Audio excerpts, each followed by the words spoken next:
ভাই, এশিয়া কাপের ফুল মহল গরম হয়ে আছে।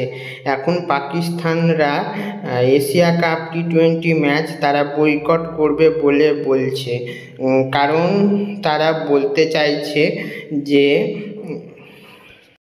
ইন্ডিয়া টস করার পর তাদের সঙ্গে হাত না মিলিয়ে চলে গেছিল এবং তাদের বক্তব্য প্রকাশ করেছিল এবং তারপরে তারা ম্যাচের শেষে তাদের সঙ্গে হাত না মিলিয়ে তারা নিজের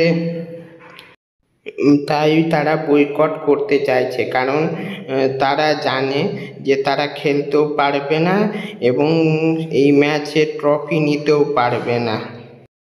তারা খেলতে পারুক আর না পারুক পাকিস্তানরা, কিন্তু তারা পাতেলা মারতে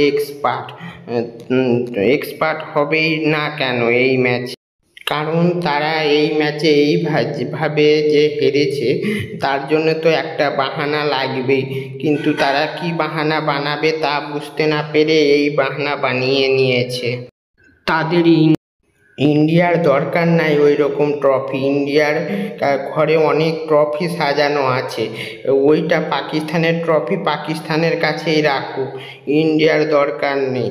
যদি অন্য কেউ দেয় তাহলে সে ট্রফি ইন্ডিয়া নিবে, পাকিস্তানের কাছ থেকে ইন্ডিয়া এশিয়া কাপ টি-20 ট্রফি নিবে না।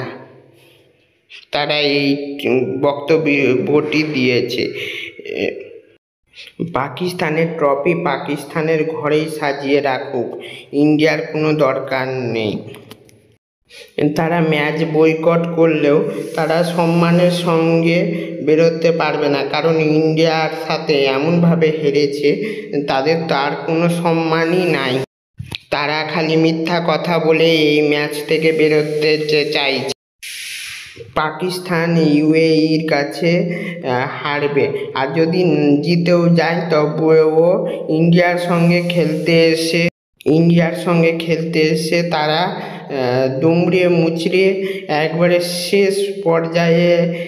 শেষ লেভেলের হারবে।